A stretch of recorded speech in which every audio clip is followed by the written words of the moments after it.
My name is Alfred Mele, and I'm a professor of philosophy at Florida State University. Let's see. Of course, I was very young. I was probably 19 when I made the decision. And I was always very interested in difficult puzzles and games, especially chess. And there is that intricate aspect to philosophy that attracted me. But I was also very interested in human behavior, even as a young person. And the first course in philosophy that really sucked me in was a course in ancient philosophy. And so I read Plato and Aristotle, and I had never read anything like that. In high school, I went to a Catholic school. I was a football player, and I just tried to scrape by. But college I found incredibly exciting. So I think it was that, Plato and Aristotle had these views about everything, the universe, how we fit into it, what motivates us, why we do what we do. And that's what sucked me in. And I think I was 19. I think I was a sophomore when I decided. Oh, well, definitely Aristotle. I wrote my dissertation on Aristotle's theory of human motivation. So it's a theory about why we do what we do, really. And eventually, I moved away from ancient philosophy. I started, reading classical Greek and writing commentaries on Aristotle. That's what Aristotle scholars do. And I did that for 4 or 5 years after my dissertation. But the issues that he addressed were the things that really interested me. And so eventually I had ideas of my own about this, and I started writing too many books and too many articles.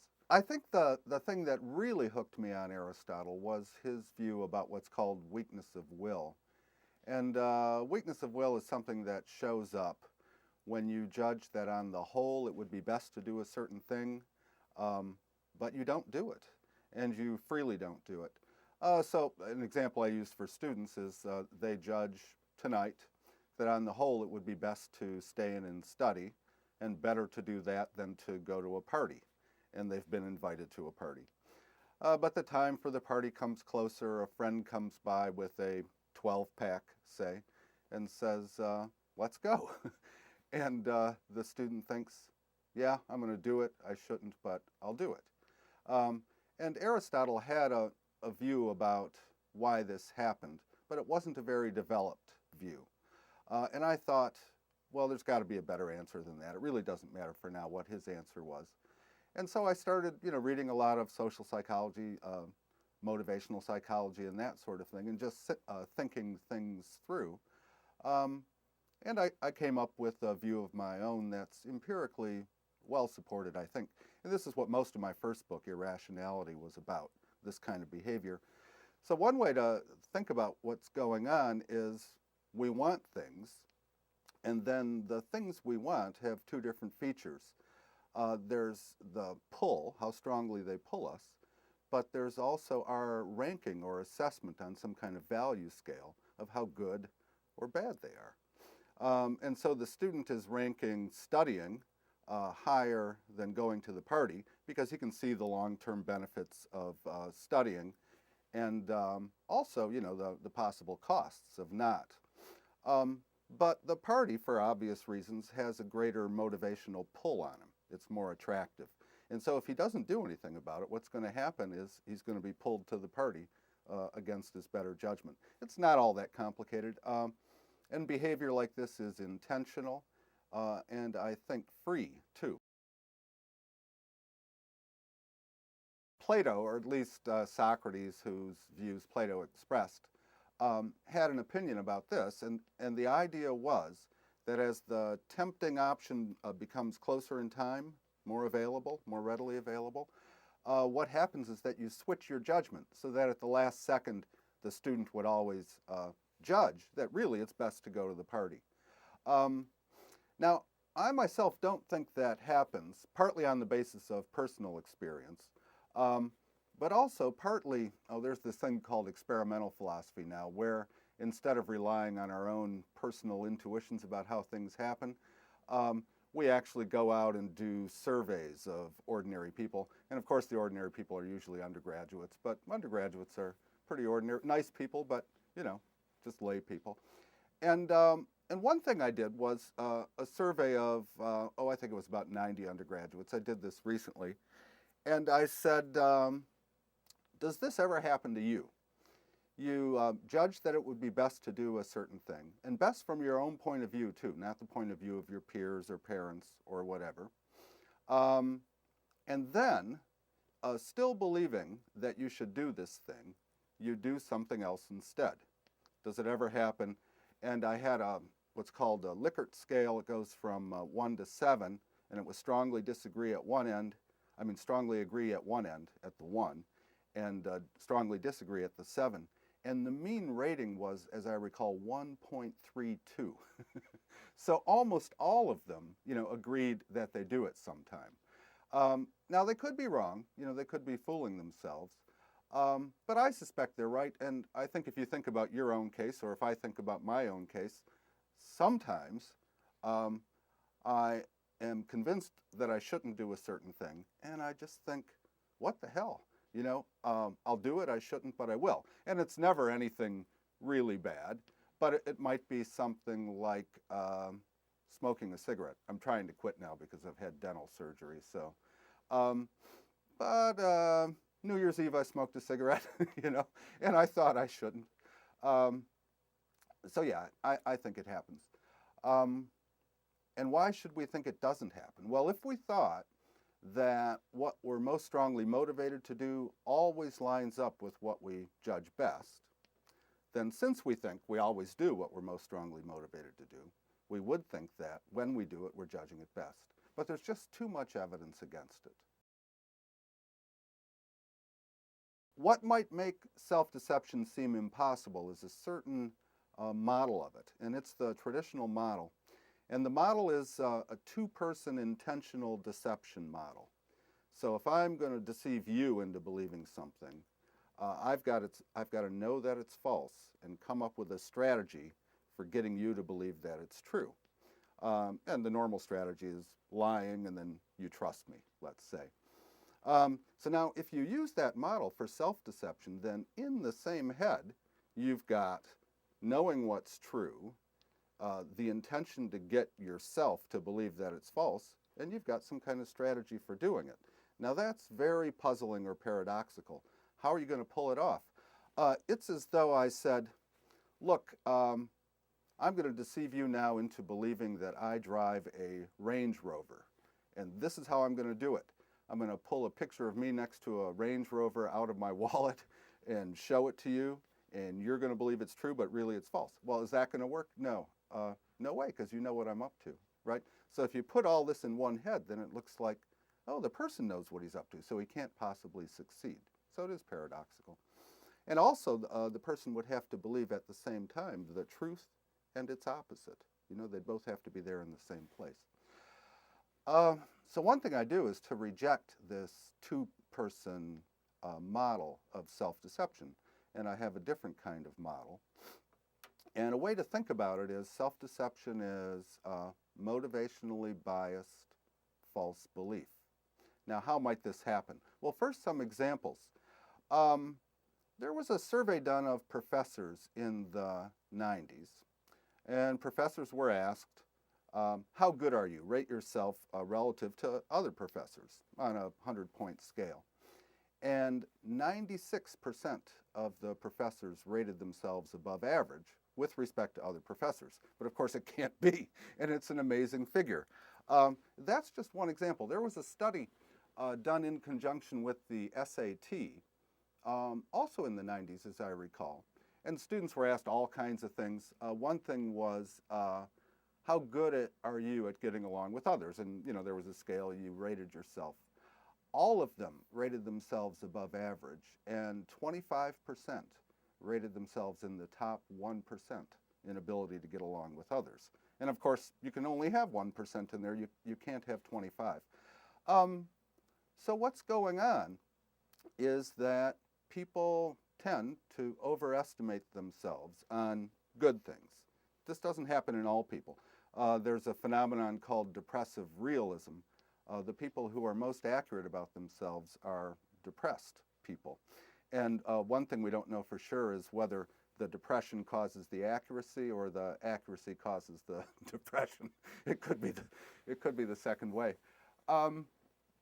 Okay, so people have evidence coming in, and evidence that points toward the truth of propositions that they would like to be true tends to be more salient for these people, for me too, for all of us. And so it has a greater grip on what we believe than it really ought to have, given just its evidential merit. There are other examples, non-statistical ones, but just things that happen. Like parents might believe that their kids, maybe young teenagers, are not using drugs. But the neighbors and other people presented with the same evidence don't believe that. They believe that these parents' kids are using drugs. And somehow, the evidence doesn't get treated properly by these parents.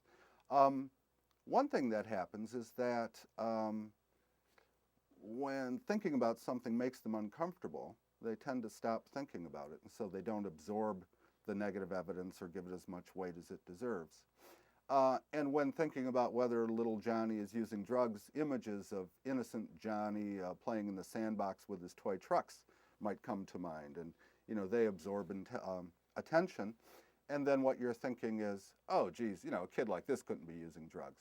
So little things like that add up to unwarranted beliefs, and usually the biasing is motivated by what you'd like to be true. And I think that's what self-deception is. It's nothing really exotic. It's a very ordinary thing. And I don't think that self-deception is always bad either. It's probably good to overestimate yourself to some degree, a little bit on a variety of points. Because I think it does give you a little more confidence, enables you to function better, and so on. Of course, you can't be telling yourself, hey, this is what I'm doing, because then it won't work. Now, that is a good question, because there are these two different senses of rationality, and sometimes they get conflated. And then within each sense, there are these subdivisions. But think about rocks. Are they rational or irrational? Well, they're neither, right? So there's rational as opposed to non-rational. And so I'm rational, a rock isn't. And to be rational in that sense, you just have to be able to understand, think, reason, come to conclusions, things like that. But then there's also rational as opposed to irrational. Now, people are fundamentally rational in the rational as opposed to non-rational sense. In the rational as opposed to irrational sense, I think so too, because if we were to try to imagine somebody who's utterly irrational, how would we even interpret that person or understand his behavior? It looks like there's got to be some kind of pattern to it in order for us to make an assessment of how rational this person is. So, yeah, I think rationality is widespread, and that's a good thing. And irrationality is falling short in rationality. Now, some people like to measure irrationality objectively from an external point of view.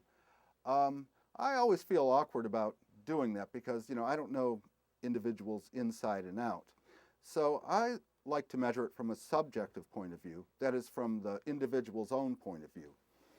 So practical irrationality, in this sense of irrationality, would be a matter of believing that a certain thing is best to do from your own point of view and not doing it. People say that happens to them. That's irrational.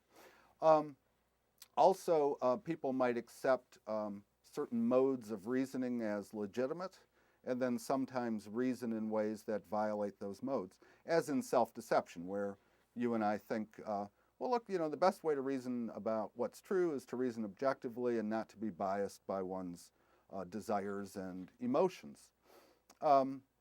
But sometimes we might reason in a way that's biased by our desires and emotions, and so that would be subjectively irrational too. So yeah, there's a lot of subjective irrationality, but I think by and large, people are rational. Now, if you measure rationality objectively, you might come to a different conclusion. But then what you'd have to do is to have your own view about what it's really rational to do, independently of people's preferences and the like. And I can't see myself doing that.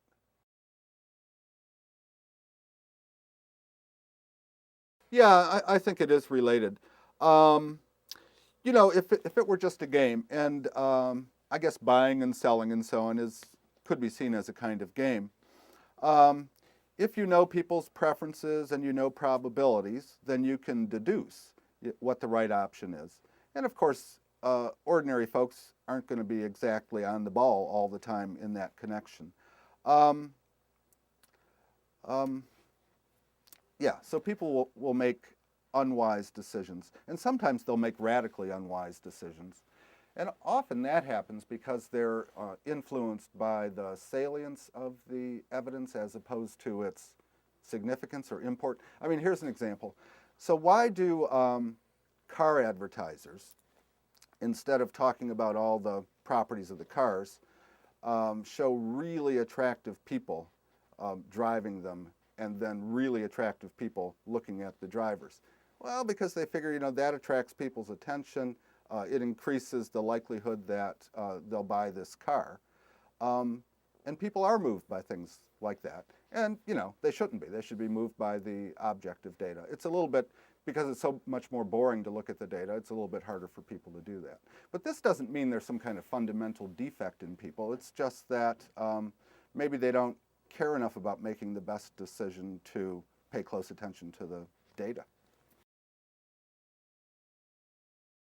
So if you deceive yourself into thinking that drinking and driving, or drinking over the legal limit and driving is okay, you can be in serious trouble. People will even decide, I'll never do it.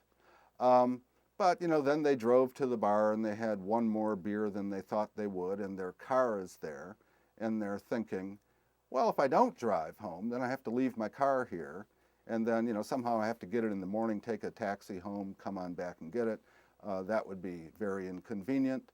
And then they think, well, I've done this before, and lots of people drive when they're over the legal limit, and I only live 3 or 4 miles from here, so I'll make it safely, what the heck. And they drive. And they might make it home safely that time, but then there are all these other times when they might do it again and not. So that kind of self-deception is dangerous. Deceiving yourself into believing that you're significantly better than you are at dangerous things, well, we'll stick with driving, like race car driving, could be very dangerous.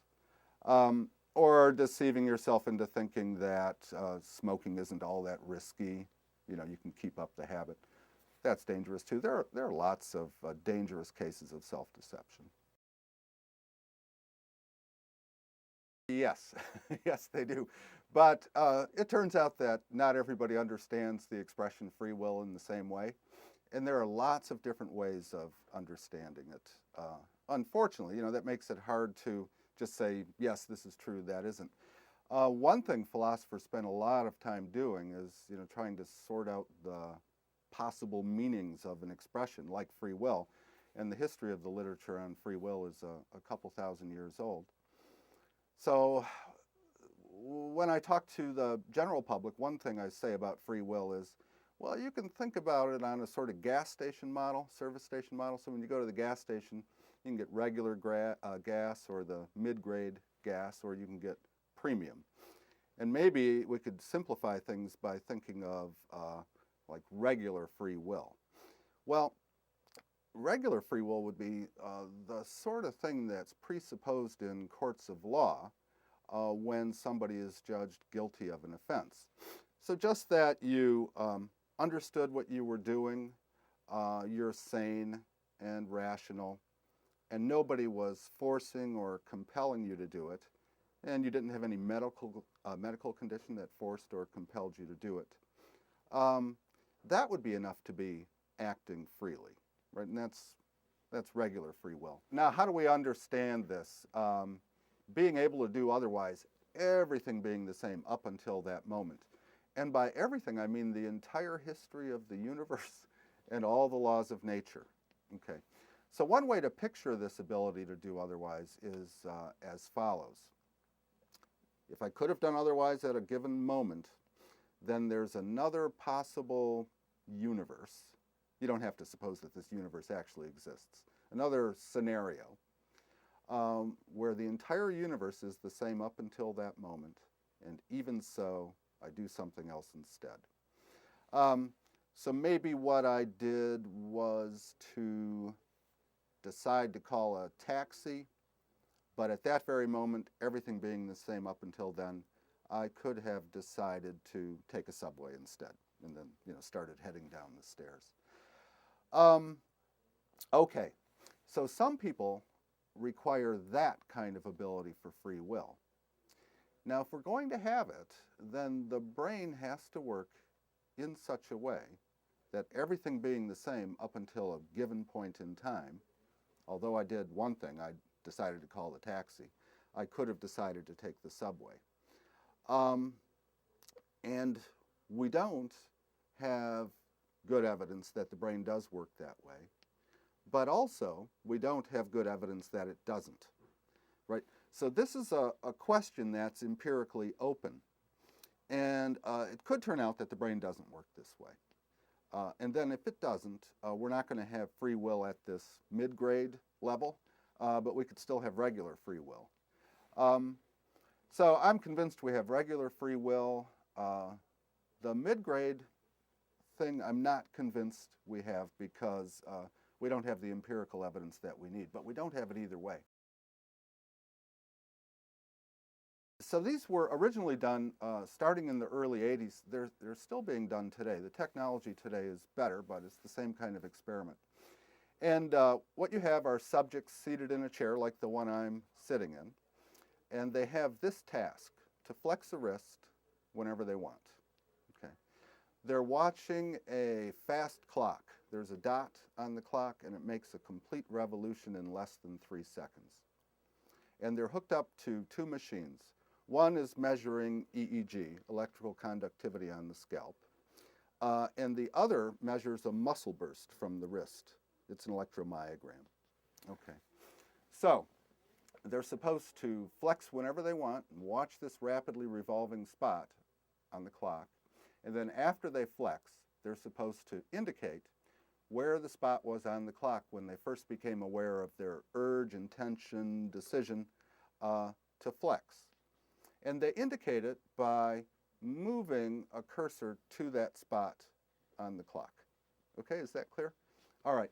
Now, when these subjects are regularly reminded to be spontaneous and not to plan in advance when to flex, what you see is that, well, it's 550 milliseconds. So about a half a second before the muscle burst, you get a marked change in electrical conductivity on the scalp.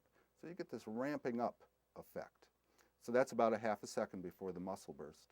On average, subjects say they first became aware of this urge or decision or intention or whatever at about 200 milliseconds before the muscle burst. So if you average out all those responses that they make by moving the cursor, it's 206 milliseconds before the muscle burst. So Benjamin Libet was the first one to do these studies. And they're very interesting studies. And what was innovative is he had a way to try to measure consciousness because he was timing this conscious experience, he thought, right?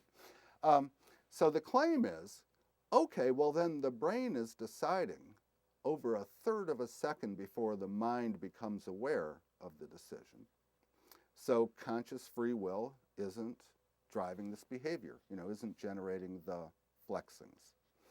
And then Libet generalized, and he said, well, this is the way it is for all behavior.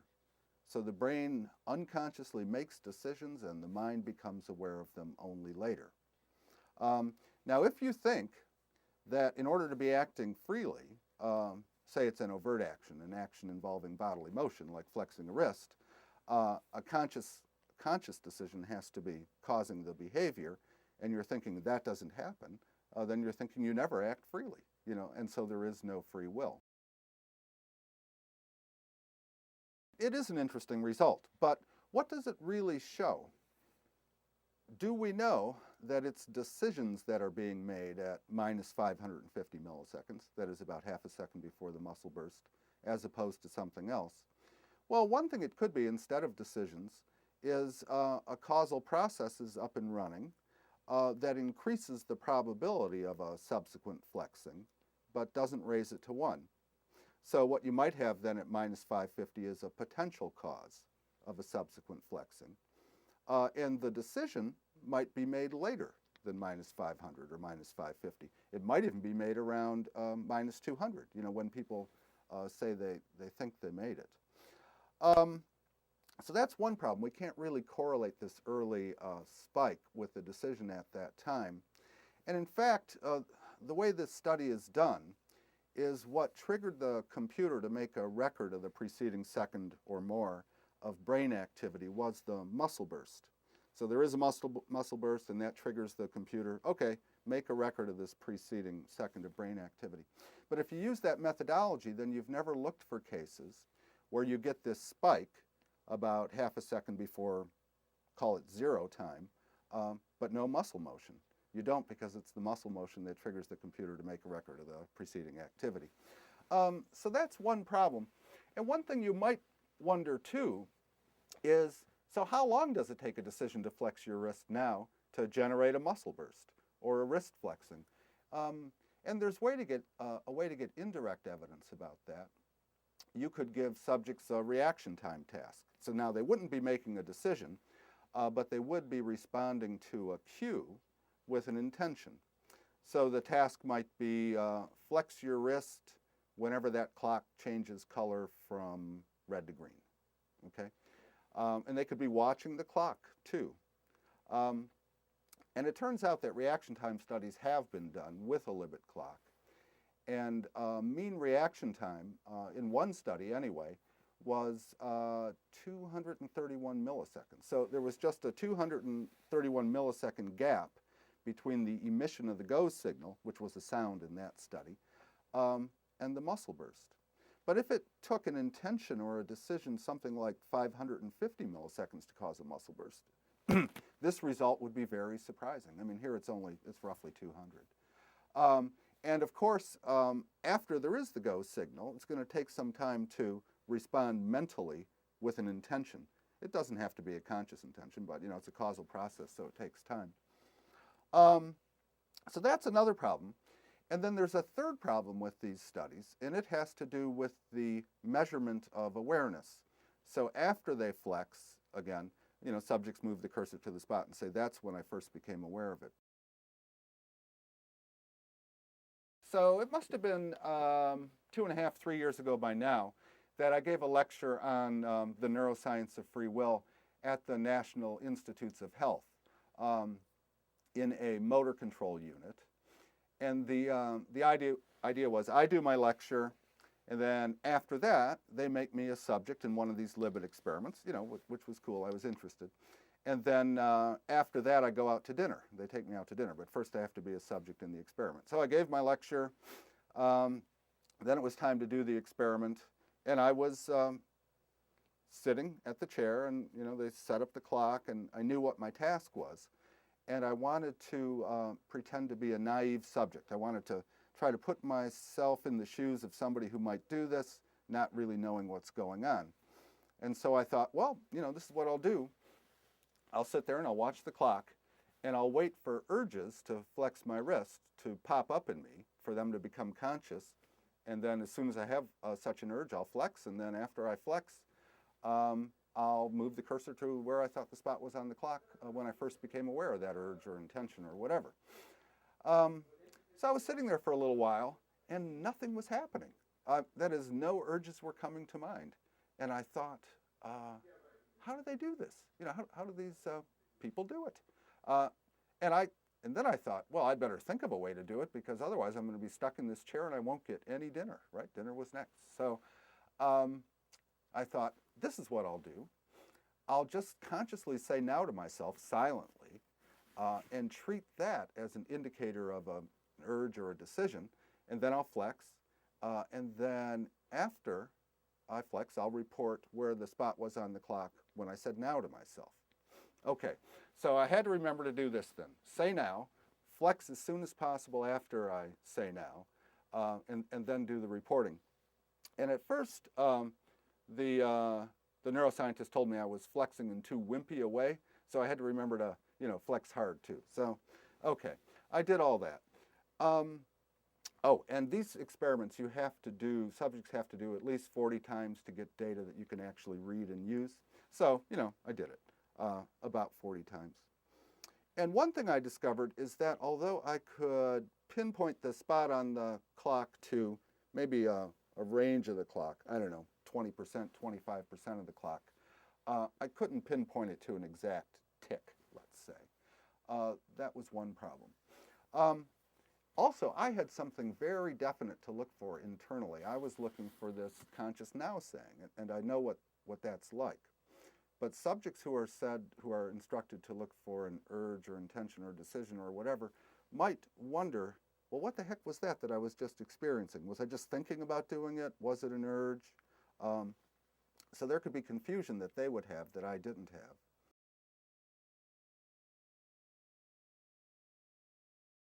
Well, these experiments are thought to show that there is no free will. And, my main point here is they don't show that. For three different reasons, really. These judgment times are unreliable, so we don't really know when people first became aware of the urge. And we don't have good evidence that what happens at minus 550 milliseconds, about half a second before the muscle burst, is that a decision is made as opposed to a potential cause of a decision is present. And we don't have evidence that what's happening at half a second before the muscle burst is sufficient for a subsequent muscle burst. So it just leaves free will wide open. Another thing, too, is notice what we're studying here. We're studying, relatively trivial actions, wrist flexions or mouse button clickings, and decisions to do things now. And it may be that, free will mainly isn't at work in that dimension of our lives, but mainly is at work in, say, broader dimensions. When we're thinking about maybe back to students, they've been accepted into different graduate schools with different scholarship offers, and they're thinking about which one to take. Or maybe thinking about whether to propose marriage or not, or whether it's time finally to get the divorce, or what house to buy. It may be that that free will is more involved in things like that than in wrist flexions and the like. And then, now this is not a criticism of the scientists who do this work, but with the technology we have now, if you're going to be studying something similar to free will, it looks like you're going to be in this domain and not the domain of choosing graduate schools, buying houses, proposing marriage. Yeah, so that's from my book, Free Will and Luck. Well, I'll tell you what I mean by luck in that book, and then I'll tell you why it's important. I don't know. And I don't know how much what I mean by luck is what ordinary people mean by it. But see, there again, we could do surveys. We could find out what they mean. So luck for me has two dimensions, and I'm always thinking about lucky events or lucky happenings. So a lucky happening for a person, say you or me, is something that, one, has an effect on us, affects our lives, and two, that we have no control over. So just stupid examples. If you were walking down an ordinary street on an ordinary day, or let's make it me because this is a bad example, and a piano fell on my head, bad luck for me, right? It has an effect on my life. It probably ends it, and I had no control over it. Or maybe you're walking down the street and you find a $100 bill. Well, good luck for you. So that seems like the ordinary person's sense of luck so far. But the luck that concerns me is the kind that's involved in what I referred to as that mid-level or mid-grade kind of free will, the kind that requires that when you act, you could have done otherwise, that you don't act freely unless when you act you could have done otherwise. So then, what's going to have to be the case is that your brain works in such a way that although in the actual scenario it produces a decision at a particular moment to do a certain thing, in some other possible scenario with everything being the same up until then, it produces a different decision. Or it doesn't produce that decision. It goes on, you go on thinking. right? Now, it looks like you've exerted all the control you can up until that moment of decision, and then there are two different ways it can go. That looks like luck. It looks like tossing a coin and it coming up heads. So the question there really is, well, it looks like luck of that kind is required for this mid-level free will, but does it also preclude it? Does it also block free will? Because now we're starting to look a bit random, you know? So then my question in that book, oh, I should back up a step. Let me just back up a step. So most philosophers, almost all of them who write about free will, in fact all of them I think except me, defend either a view called compatibilism, which is a view according to which free will is compatible with what philosophers call determinism, which isn't what most people think determinism is. I could talk about that. Or they defend this mid-level kind of free will view, or even a more extreme view of free will, but not many. We could call that premium, I guess. Or they defend the no free will view. So they all have a definite opinion, definite view. Whereas what I do is I say, look, I'm not going to choose between the regular free will and the mid-level free will. It's going to be like a restaurant where instead of having only one option, we have two. And then my opponents are going to be the people who say there's no free will. Okay, so that's the idea. So I'm not committed to this mid-level, the existence of this mid-level free will, but I am curious about whether it can actually work out. So it looks like the mid-level free will requires a kind of randomness or luck. And then the question is, does that block free will? Well, how should we think about that? Here's one way. It's crude, but it's a way to start. So, and this is just an analogy, but imagine that we have little roulette wheels in our heads. And maybe when we're very young kids, they're split 50-50. But as we make decisions over time and learn from those decisions and their consequences and so on, we can shift the probabilities, the probability distribution in the roulette wheel.